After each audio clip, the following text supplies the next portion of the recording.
Assalamualaikum warahmatullahi wabarakatuh. Alhamdulillah rabbil alamin. Wassalatu wassalamu ala asyrafil anbiya'i wal mursalin nabiyyina Muhammadin wa ala alihi wa sahbihi ajma'in. Amma ba'd. Para jamaah yang dirahmati Allah, alhamdulillah pagi hari ini kita bisa bertemu lagi. Dan saya mohon maaf, pagi ini jaringan internet kurang bagus, sehingga saya pantau ini gambarnya terlambat dan juga suaranya agak terpotong-potong. Tetapi apapun juga, mari jangan sampai hambatan ini menjadikan kita terhambat untuk bersilaturahim dan bersama-sama mengaji untuk bisa berbicara tentang sesuatu yang insya Allah bermanfaat bagi kita. Nah, para jamaah yang dirahmati Allah, hari ini saya ingin menjawab pertanyaan yang orang yang seringkali mendengar keterangan-terangan dari para mubalik, para da'i, para khotib, ustadz yang menjelaskan tentang sebuah hadis Nabi yang isinya itu adalah doa. Jadi satu saat Nabi Muhammad SAW itu, kata Abu Sa'id Al-Khudri radhiyallahu anhu, pernah berdoa. Apa doanya? Doanya, Allahumma ahyini miskinan wa amitni miskinan wahsyurni fi zumratil masakin. Yang kalau diterjemahkan kurang lebih artinya, ya Allah, hidupkanlah aku dalam keadaan miskin dan matikanlah aku dalam keadaan miskin, dan kumpulkanlah aku pada hari kiamat dalam rombongan orang-orang miskin. Nah, hadis ini ketika saya baca memang terdapat di dalam beberapa kitab hadis, dan yang sangat populer itu adalah hadis yang dinukil oleh Imam Ibnu Majah dari Abu Sa'id Al-Khudri radhiyallahu anhu dalam kitab Sunan Ibnu Majah juz 5 halaman 240, hadisnya nomor 4126. Nah, para jamaah yang dirahmati Allah, hadis ini memang isinya doa. Doa yang dipanjatkan oleh Rasulullah Nabi Muhammad sallallahu alaihi wasallam.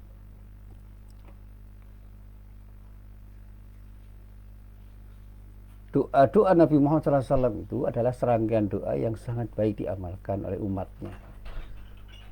Utamanya adalah doa-doa yang selaras dengan kepentingan umatnya dalam ruang dan waktu yang berbeda-beda. Dan doa ini dikatakan oleh para ulama, oleh para mubalik, para da'i, para ustadz sebagai doa yang sangat baik. Tapi penjelasannya harus tepat, karena betapapun setiap hadis itu tidak terungkap, tidak terucap, tidak kemudian ada tiba-tiba dalam ruang yang kosong. Dalam bahasa keilmuan ada konteksnya, dan bahkan dalam istilah kebahasaan semua kata itu punya makna dalam ruang dan waktu yang berbeda. Sehingga pemaknaan terhadap kata, rangkaian kata dan kalimat serta ungkapan-ungkapan termasuk di dalamnya hadis-hadis Nabi itu harus dilihat dalam konteks di mana hadis itu ada. Kapan hadis ada? Itu ada dalam situasi apa hadis itu ada. Nah, para jamaah yang dirahmati Allah, doa-doa yang banyak disampaikan oleh Nabi Muhammad SAW itu banyak kemudian diucapkan oleh umatnya tanpa melihat konteksnya. Nah, setelah saya coba untuk saya baca, saya tahu bahwa hadis ini memang hadis yang memang sahih, yang datang dari Nabi Muhammad sallallahu alaihi wasallam. Sehingga kita tidak perlu mempertanyakan keabsahannya, karena memang menurut para ulama hadis ini adalah hadis sahih. Di samping diriwayatkan oleh Imam Ibnu Majah, juga diriwayatkan oleh Imam At-Tirmidzi dari Anas bin Malik dalam kitab Sunan At-Tirmidzi juz 4 halaman 577, hadisnya nomor 2352. Juga diriwayatkan oleh Imam Al-Baihaqi dari Ubadah bin Samit radhiyallahu anhu dalam kitab As-Sunan Al-Kubra juz 7 halaman 12, hadisnya nomor 13.529. Di samping juga diriwayatkan oleh Imam Al-Hakim dari Abu Sa'id Al-Khudri dalam kitab Al-Mustadrak juz 4 halaman 322, hadisnya nomor 7911. Dan saya telah lacak, menurut Syekh Muhammad Nasiruddin Al-Albani dikatakan bahwa hadis ini derajatnya adalah sahih, sebagaimana pembahasan yang disampaikan oleh beliau di dalam kitab beliau yang berjudul Irwaul Ghalil juz 3 halaman 358, hadisnya nomor 861, dan di dalam As-Silsilah As-Sahihah juz 1 halaman 307, hadisnya nomor 308. Nah, sekali lagi setelah saya lacak dan saya temukan, yang sekarang kita perlukan bukan mempertanyakan keabsahan hadis itu, tetapi apa maksud hadis itu. Dan yang lebih khusus lagi, apa maksud sebutan miskin itu. Karena di dalam hadis itu ada 3 rangkaian doanya. Ya Allah, hidupkanlah aku dalam keadaan miskin. Allahumma ahyini miskinan. Yang kedua, wa amitni miskinan, dan matikanlah aku dalam keadaan miskin. Yang ketiga, wahsyurni fi zumratil masakin, dan kumpulkanlah aku pada hari kiamat nanti dalam rombongan orang-orang miskin. Nah, sebutan miskin dalam lafal doa Nabi Muhammad SAW di atas perlu kita cermati, kita ketahui, kita maknai sebagaimana konteksnya. Maka kita harus mencari makna yang paling tepat. Tetapi yang seringkali sangat saya sayangkan adalah di antara saudara-saudara kita, tanpa memeriksa lagi keterangan ulama tentang syarah hadis ini, khususnya tentang sesuatu yang dalam istilah ilmu hadis disebut gharibul hadis, telah memahami bahwa kata miskin di sini adalah arti yang kita kenal, kata-kata yang tidak punya konteks, yaitu orang-orang, sejumlah orang atau orang yang tidak berkecukupan di dalam hidupnya, atau orang-orang yang berkurangan harta. Nah, dengan arti yang demikian, maka timbullah kesalahpahaman di kalangan umat terhadap doa Nabi Muhammad SAW, dan akibatnya banyak, implikasinya luar biasa.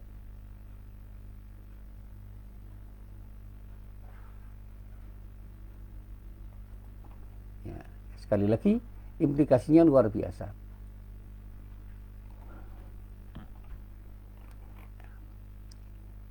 Antara lain saya katakan, doa ini tidak ada seorang muslim pun nanti yang berani mengamalkannya, atau paling tidak sangat jarang sekali mengamalkannya, karena menurut tabiatnya manusia itu tidak mau dengan sengaja memohon kepada Allah untuk menjadi miskin, dan tidak mau jadi miskin.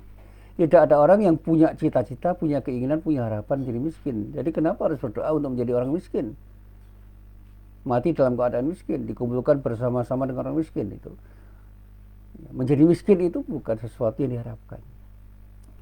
Ini yang pertama. Yang kedua, akan timbul pertanyaan, mengapa Rasulullah Sallallahu Alaihi Wasallam itu menyuruh umatnya untuk menjadi miskin? Bukankah di dalam Islam ada hukum zakat misalnya, yang justru salah satu faedahnya ialah untuk memerangi kemiskinan? Dapatkah hukum zakat itu terlaksana kalau kita umat Islam itu semuanya miskin? Dapatkah kita berjuang dengan harta benda ketika kita hidup dalam keadaan miskin? Padahal perintah jihad fi sabilillah itu antara ini juga dengan harta, di samping dengan jiwa kita. Dan kita harus berlindung kepada Allah untuk berburuk sangka kepada Nabi Muhammad SAW ketika Nabi itu berdoa dengan doa minta kepada Allah untuk menjadi miskin, hidup dalam keadaan miskin, mati dalam keadaan miskin, dan dikumpulkan bersama orang-orang miskin. Dan disinilah kemudian saya katakan, kalau kita pahami hadis itu apa adanya secara tekstual, ada jalan bagi musuh-musuh Islam untuk mengatakan bahwa Islam itu adalah musuh kesejahteraan, musuh kekayaan. Karena apa? Bersahabat dengan kemiskinan. Jadi menjadi kaya itu harus dihindari oleh setiap orang Islam. Dan jangan pernah berharap jadi kaya. Jadi menjadi kaya itu bahkan diharamkan. Karena apa? Yang terbaik itu menjadi miskin. Kalau kita pahami hadis itu secara tekstual. Padahal kata para ulama setelah saya baca syarah hadis ini, yang betul maksud miskin di dalam doa Nabi Muhammad SAW itu harus diartikan dalam konteks yang benar, dalam pengertian yang tidak harfiah, tidak tekstual. Sehingga takwilnya, ya, pemaknaannya itu secara umum para ulama memahami bahwa hadis ini hadis yang di dalam kata miskin itu adalah miskin dalam pengertian majaz,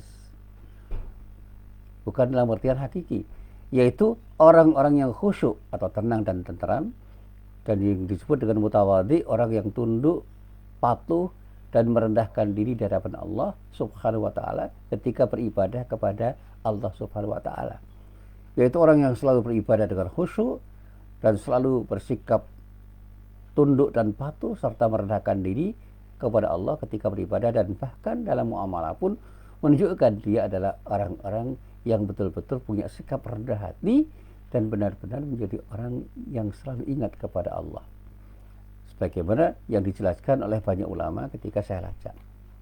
Yang pertama saya lacak di dalam kitab An-Nihayah fi Gharibil Hadis.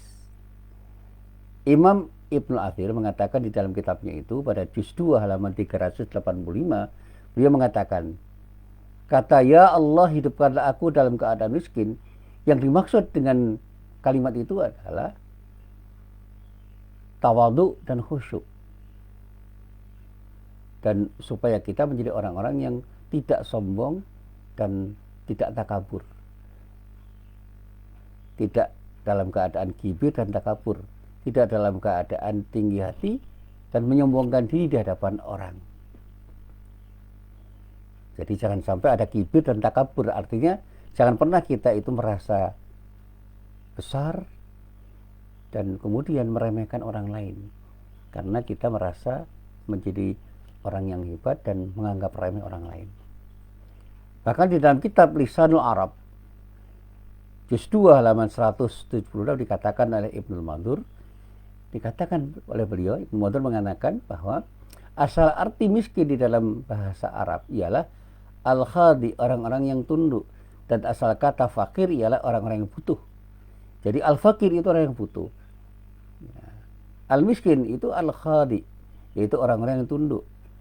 Nah, sehingga orang-orang miskin itu adalah orang-orang yang tunduk dan patuh, serta di dalam penampilannya dia selalu bersikap rendah hati di hadapan orang lain, dan pada saat berdoa kepada Allah dalam keadaan tadarru, tersungkur, tunduk untuk berserah diri kepada Allah.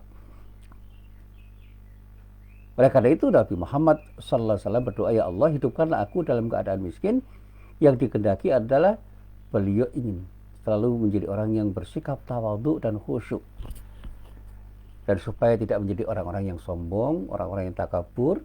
Artinya dia ingin menjadi orang yang selalu rendah diri. Dengan doanya, ya Allah jadikanlah aku yang selalu bersikap rendah hati di hadapan orang dan merendah diri di hadapanmu, sehingga dalam keadaan itu aku tidak sombong pada siapapun, apalagi pada diri Allah Subhanahu wa Ta'ala. Jadi yang dikehendaki bukan miskin dalam keadaan fakir terhadap harta, butuh terhadap harta, atau dalam keadaan tidak punya harta, tetapi dalam keadaan dia itu butuh terhadap Allah dan pada saatnya dia benar-benar bersikap tawadhu di hadapan semua orang dan bersikap tadarru di hadapan Allah Subhanahu wa taala, sehingga di dalam hidupnya itu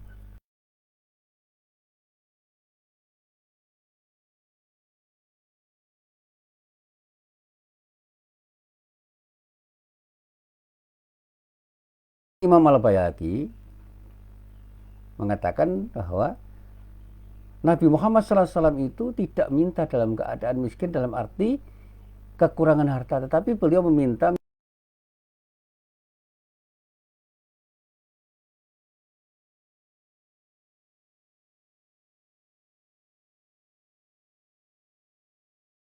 beliau itu benar-benar ingin bisa menjadi orang yang beribadah dalam keadaan khusyuk dan tersungkur rendah diri dari Allah dan bersikap tawadhu di hadapan semua orang.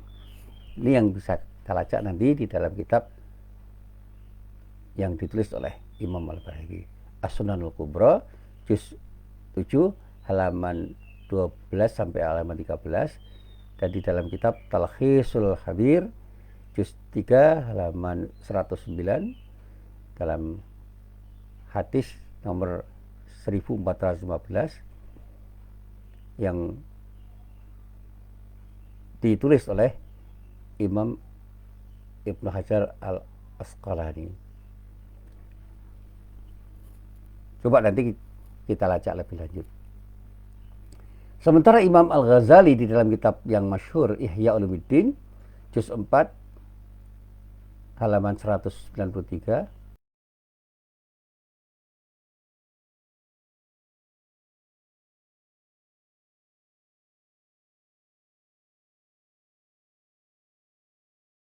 bersama. Bahkan Ibnu Taimiyah mengatakan ketika Rasulullah mengatakan hidupkanlah aku dalam keadaan miskin, itu adalah dalam keadaan khusyuk dan tawadhu, sebagaimana yang bisa kita baca di dalam kitab Majmu' Fatawa Ibnu Taimiyah juz 18 halaman 382. Beliau juga mengatakan pada halaman 326, bukanlah yang dikehendaki dengan kata miskin di dalam hadis ini tidak punya harta, tetapi benar-benar menjadi orang yang hidup dalam keadaan khusyuk dalam beribadah dan tawadhu ketika berinteraksi dengan sesama manusia. Nah, para jamaah yang dirahmati Allah, dari penjelasan para ulama yang saya baca ini, saya semakin paham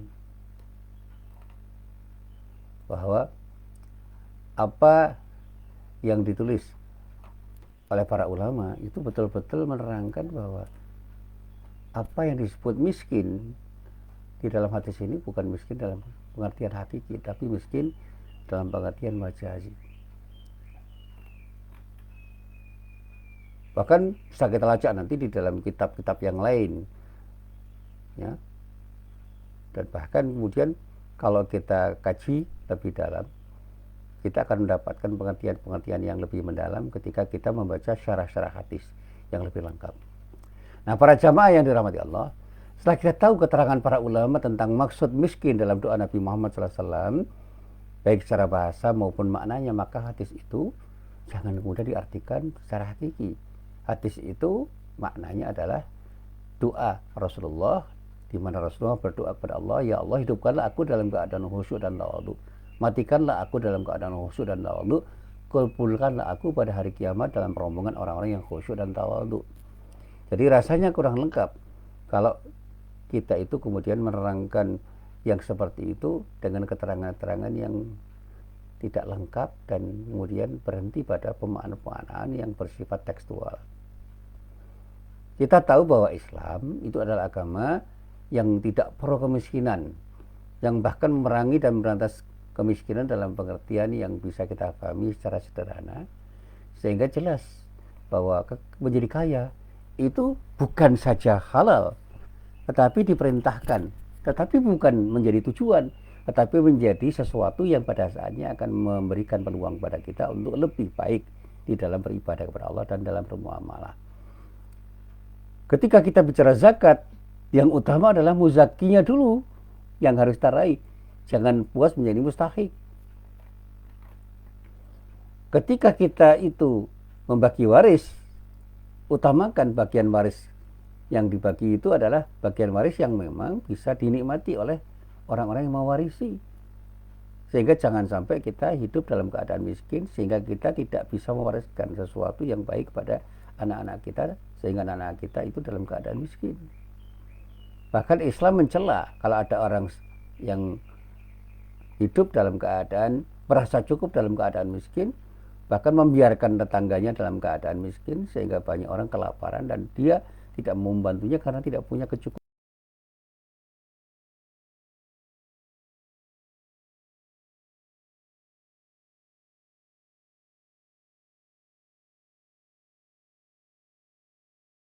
Dalam keadaan miskin, dalam keadaan kelaparan. Dan masih banyak lagi hadis-hadis yang ternyata berseberangan dengan hadis yang kita bahas itu, kalau hadis itu kita maknai dalam pengertian tekstual. Dan saya yakin dengan hakul yakin bahwa Islam itu tidak menjadi musuh kekayaan, tetapi kaya itu bukan tujuan. Sehingga Rasulullah mengatakan harta yang baik itu adalah harta yang dipegang, yang dikuasai orang-orang yang saleh. Sehingga dalam keadaan saleh, apalagi dalam keadaan bertakwa pada Allah, kita menjadi kaya itu menjadi penting karena dengan ketakwaan kita akan bisa menggunakan kekayaan kita itu untuk beribadah kepada Allah dan membantu banyak orang. Dengan kekayaan, seseorang dapat memperoleh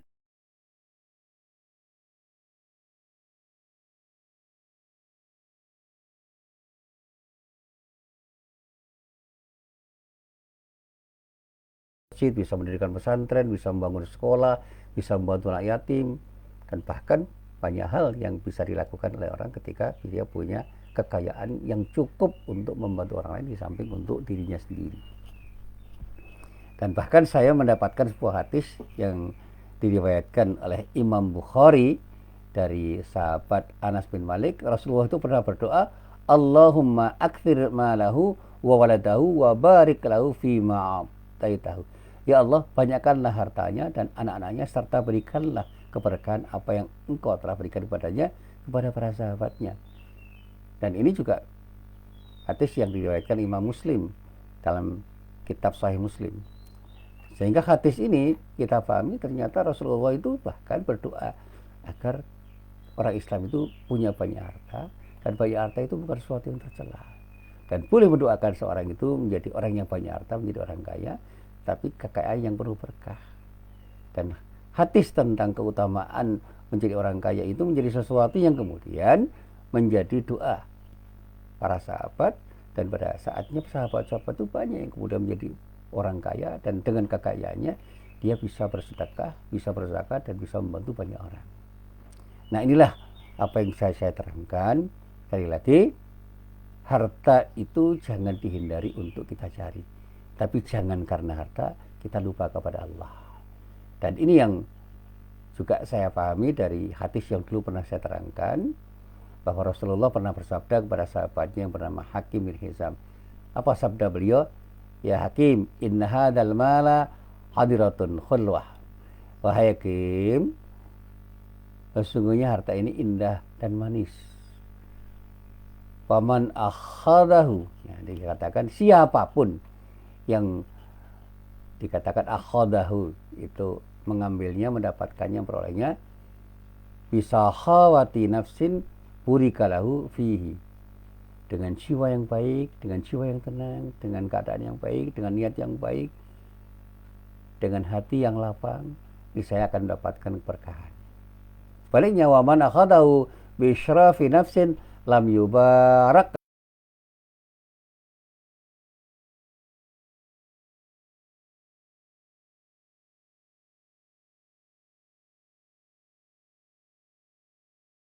wala yasba, seperti orang yang makan tapi tidak pernah merasa kenyang.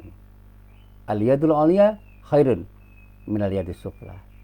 Tangan yang di atas, artinya orang-orang yang mau memberi lebih baik daripada tangan yang di bawah, daripada orang yang meminta. Artinya menjadi orang kaya itu lebih utama ketika dengan kekayaannya mau berbagi pada orang lain, lebih mulia daripada orang miskin yang hanya meminta uluran tangan orang-orang kaya. Ini hadis yang kemudian bisa saya pahami bahwa menjadi kaya itu penting. Tapi kaya yang berkahi, kaya yang perlu berkahi itu adalah kaya yang didapatkan dengan cara yang baik dan benar. Kalau kita mendapat kekayaan dengan cara yang tidak baik dan tidak benar, tentu saja kekayaan kita itu tidak akan membawa barokah, tidak akan membawa berkah bagi diri kita. Makanya saya ingatkan, jangan hanya ingin jadi kaya. Jadilah orang kaya yang menjadi kaya karena Allah. Maka apa yang kita lakukan dalam proses untuk menjadi kaya, itulah proses yang baik dan benar, sehingga pada akhirnya ketika kita mendapat kekayaan yang kita dapatkan itu akan memberikan makna yang baik untuk diri kita dan banyak orang. Inilah apa yang bisa saya sampaikan, mudah-mudahan bermanfaat. Billahi taufik wal hidayah. Assalamualaikum warahmatullahi wabarakatuh.